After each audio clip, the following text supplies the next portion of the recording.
Bonsoir à tous. Merci de me recevoir chez vous. Peu importe l'heure à laquelle tu reçois cette vidéo, je te salue au nom de Jésus-Christ. Je suis la sœur Merveille. Je suis la sœur Merveille de l'église Blarcy.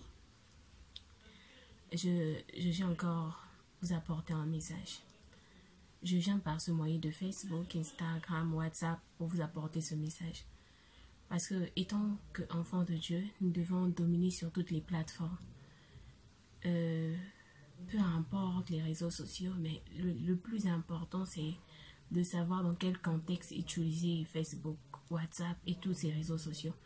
Je ne sais pas dans quel sens que tu utilises ces réseaux sociaux qui sont à notre portée. Dans le bon ou dans le mauvais sens. Quant à moi, j'utilise cela pour rendre gloire à Dieu. Sans plus tarder, le terme de mon message, c'est l'adoration est une expression de vie. J'ai tiré ce message à partir du livre de Jean, précisément dans le verset 4, dans le chapitre 4, versets 23 jusqu'à 24. Mais pour votre propre édification, vous pouvez lire la totalité du chapitre, plutôt 4, pour votre édification.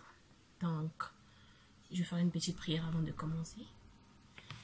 Dieu Tout-Puissant, toi qui es le maître de temps de circonstances, tu savais qu'en ce moment, cette dame, ce monsieur, ce jeune recevra ce message.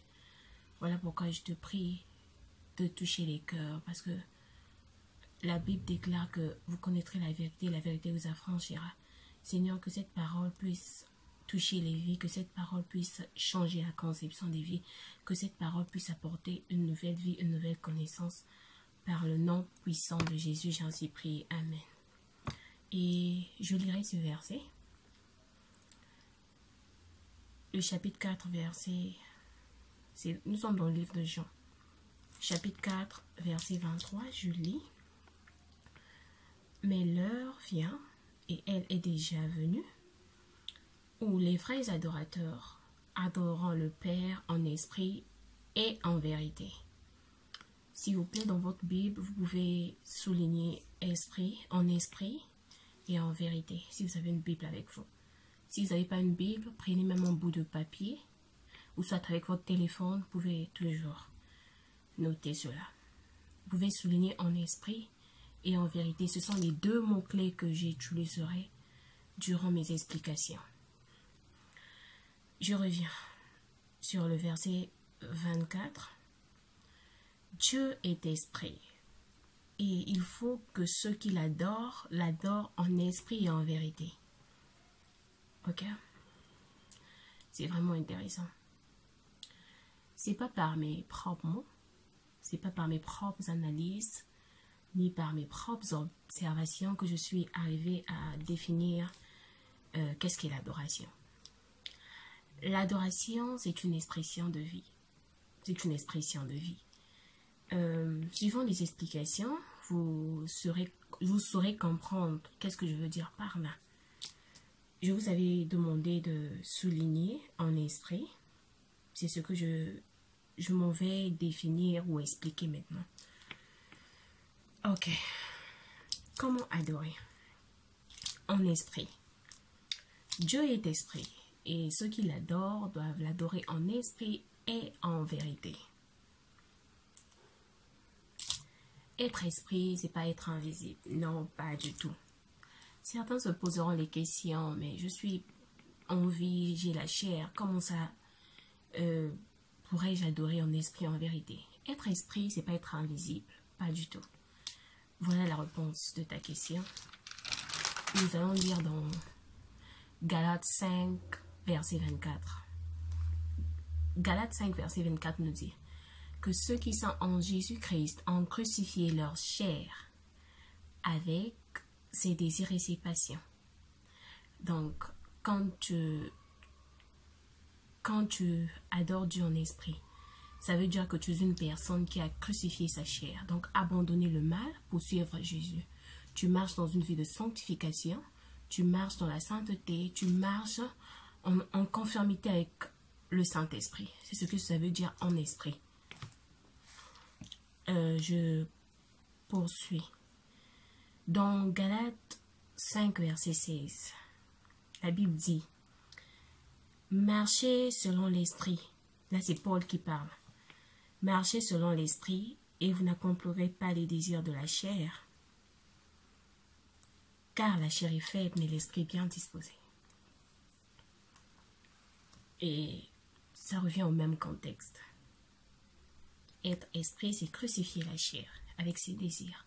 Donc, laisser tout ce qui est nos désirs, laisser tout ce qui est nos plaisirs, tout ce qui t'attire, tout ce qui te fait du bien, tu abandonnes cela. C'est en ce moment qu'on t'appelle un adorateur en esprit. Et là, je poursuis avec mon deuxième mot-clé. C'est en vérité. La vérité, c'est une lumière. La vérité, c'est la connaissance du bien. C'est la connaissance du bien. Comme dit Jean 8, verset 32, vous connaîtrez la vérité et la vérité vous affranchira. Celui qui consomme la vérité, celui qui est rempli de vérité, parle en vérité, marche en vérité, fait tout ce qui est éclairé. C'est ça, la vérité. Vous connaîtrez la vérité. La vérité, c'est dans la parole de Dieu. Si tu lis dans Matthieu 4, verset 4, la Bible nous dit quoi? L'homme ne vivra pas du pain seulement, mais de toute parole qui sort de la bouche de Dieu. Donc, pour connaître la vérité, il faut consommer la parole de Dieu. Parce qu'il est lui-même la vérité.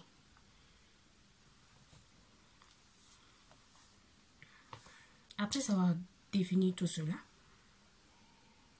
les gens n'arrivent toujours pas à comprendre. Mais qu'est-ce que tu veux dire par là? Tu as défini en esprit, tu as défini en vérité. Mais qu'est-ce que tu veux dire par là? Je continue, je poursuis mes explications.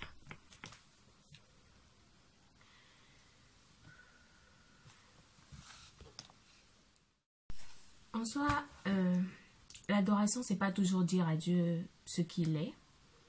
Comme je disais, l'adoration, c'est une vie. Mais dans cette vie, quand nous sommes remplis, quand un cœur est rempli. Je me rappelle une fois, pour ne pas dire que j'avais écouté la voix de Dieu, non, je ne veux pas dire cela. Une fois, je priais et Dieu me dit que mon peuple m'adore, mais avec les lèvres, leurs cœurs sont éloignés. C'est ce que j'avais entendu. Et quand je vais dans Ésaïe 29, verset 13, que me dit la Bible? Je lis.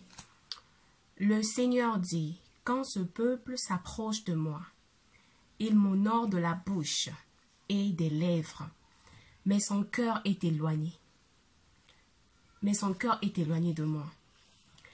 Et la crainte qu'il a de moi, ce n'est qu'un précepte des traditions humaines. Voilà. Quelques mois passés, j'étais dans ma chambre, comme toujours. Je crois en Dieu, je crois fortement en Dieu. Je crois aux miracles, je crois aux prophéties, je crois à toutes ces choses. Parce que Dieu, c'est un Dieu vivant et un Dieu réel. J'étais assise dans ma chambre. J'ai entendu une voix audible me dire que tu es une adoratrice du trône. Imaginez qu'est-ce que j'avais fait ce jour-là. Après avoir prié, directement, j'ai pris mon téléphone. Je suis allée sur Google pour chercher les plus beaux mots du monde. De chercher les grands mots du dictionnaire. Parce que je me disais en soi, l'adoration, c'est être adorer Dieu, c'est faire des poèmes à Dieu. Le sortir des belles paroles, utiliser les paroles du dictionnaire pour le dire ce qu'il est, utiliser la Bible, tous ces gros mots pour l'adorer. Mais c'est pas ça l'adoration. En soi, nous adorons avec les paroles, mais nous oublions que Dieu est lui-même la parole. Donc, il n'y a aucune parole, je dis bien aucune parole tirée dans le dictionnaire ou dans la Bible qui peut influencer Dieu. C'est seule notre façon de vivre qui prouve à Dieu que nous sommes un adorateur. Parce qu'un lion ne peut que donner un lionceau. Un chien ne peut que donner un chiot. Donc, si nous sommes des adorateurs, si nous voulons être des adorateurs, nous devons être comme lui. Nous devons être comme lui, comme notre Dieu.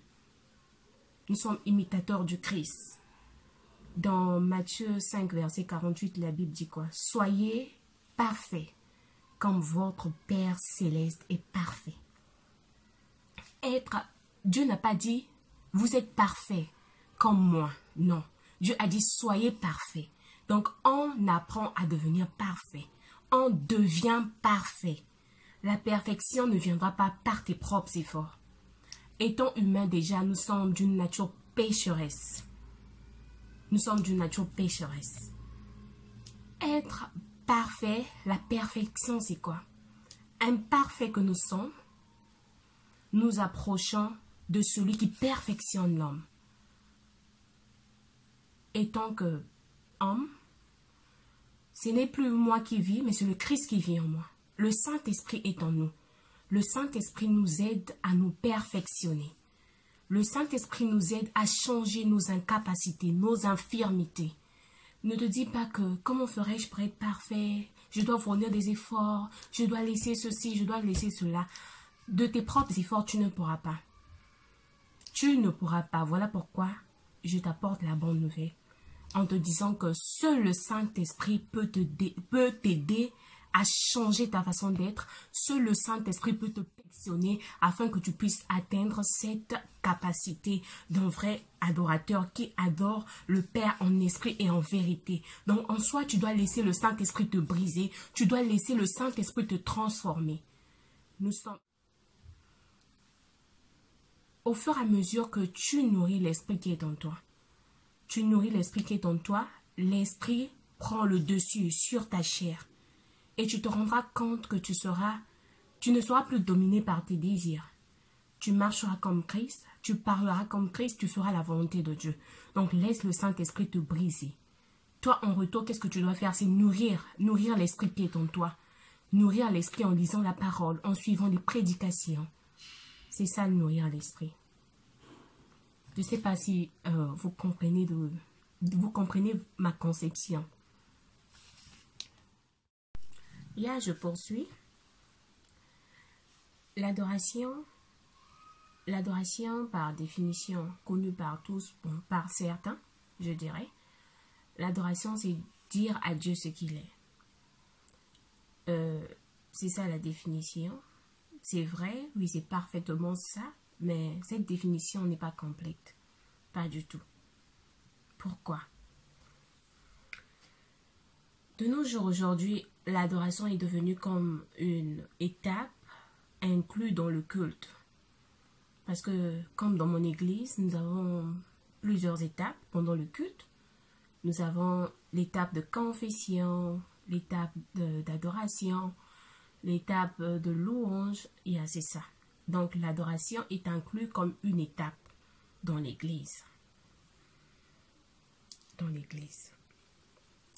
C'est souvent défini par une mélodie douce. Pendant l'adoration, il y a une mélodie douce qui passe et chacun de nous prend une position appropriée. Soit tu es à genoux, soit tu es debout. La position dans laquelle tu es confortable pour adorer Dieu. Mais est-ce que c'est réellement ça?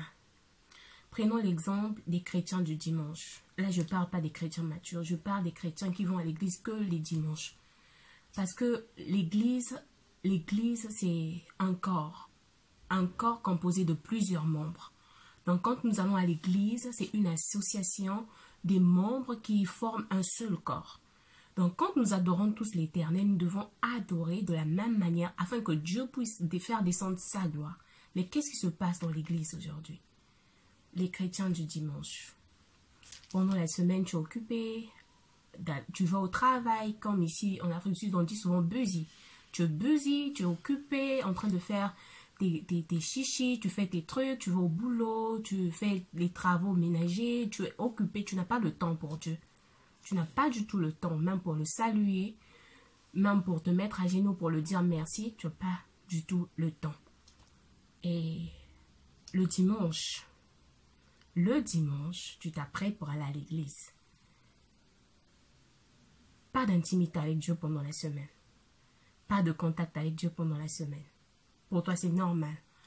Le dimanche, tu pars à l'église. Pendant cette étape que nous appelons tous l'adoration, tu te mets à genoux. Que diras-tu à Dieu? Que diras-tu à Dieu? Tandis que pendant toute la semaine, tu n'étais pas près de lui. Tu ne l'as pas adressé des mots. Et dans sa présence, on te conduit dans l'adoration. Tu dis que Dieu t'aime. Comment peux-tu aimer une personne à qui tu n'adresses pas la parole pendant plus ou moins 6 jours? C'est ça.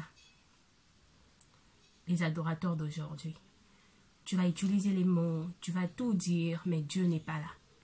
C'est pas l'adoration, c'est pas les adorateurs que Dieu recherche. Parce qu'il y a un type d'adorateur que Dieu recherche. Dieu recherche les vrais. Quand on parle de vrais, donc ça veut dire qu'il y a beaucoup des adorateurs. Et Dieu recherche les vrais adorateurs. Donc les vrais adorateurs, c'est ceux qui ont une intimité avec Dieu. Tous les jours, tu as une intimité avec Dieu. Tu marches comme lui, tu fais sa volonté. C'est ça, un vrai adorateur. Tu ne viens pas seulement dimanche à l'église pour adorer Dieu. Non, pas du tout. L'adoration, c'est tous les jours que nous vivons, que nous respirons, nous devons adorer Dieu. Nous devons le rendre grâce. Parce que c'est notre raison d'être, en fait. Dieu nous a créés pour que nous puissions l'adorer. Nous ne devons pas forcer cela, mais c'est une obligation. Nous devons adorer le Créateur, celui qui nous accorde le souffle de vie tous les jours.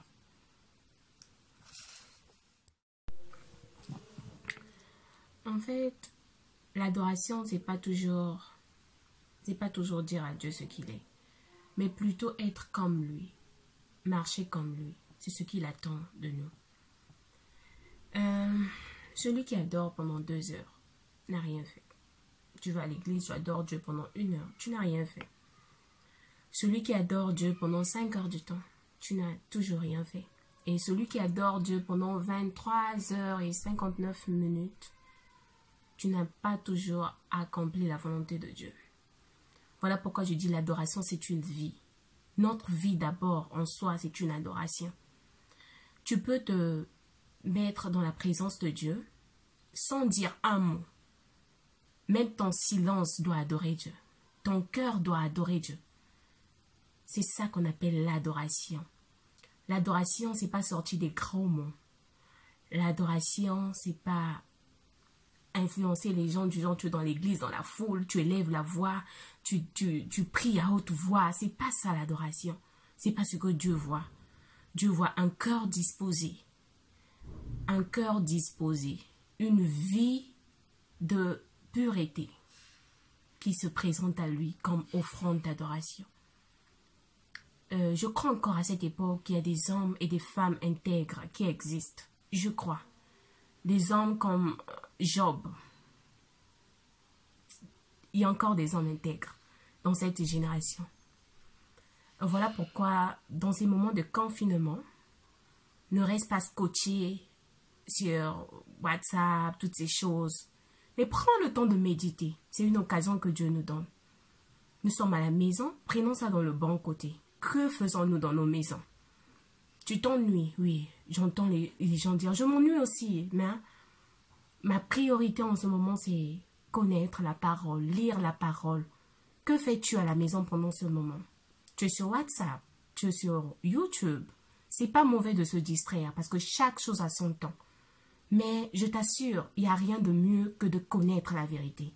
Prends le temps de méditer la parole. Prends le temps de connaître ton Dieu. Tu étais busy, tu étais occupé. Tu n'avais pas le temps. Tu n'avais pas du tout le temps. Et maintenant que tu es à la maison, que fais-tu? Médite ta Bible. Apprends à le connaître. Apprends à le connaître. Deviens un adorateur du trône. Lis ta parole. Lis la parole. Demande au Saint-Esprit de te transformer. Demande au Saint-Esprit de te briser. Je crois, si dans cette génération, il y a des hommes comme Noé. Pendant le déluge, Dieu avait épargné Noé et sa famille. Si Dieu écoute nos prières sincères, avec des cœurs ouverts, des cœurs brisés, il aura pitié de nous et nous verrons la gloire de Dieu. C'est pas le fait d'être dans ta chambre en train de pleurer, Dieu aide-nous, Dieu aide-nous. Le problème est que, est-ce que ta prière parvient à lui? Est-ce que ta prière est un parfait de bonne odeur? Est-ce que ta prière fait l'objet?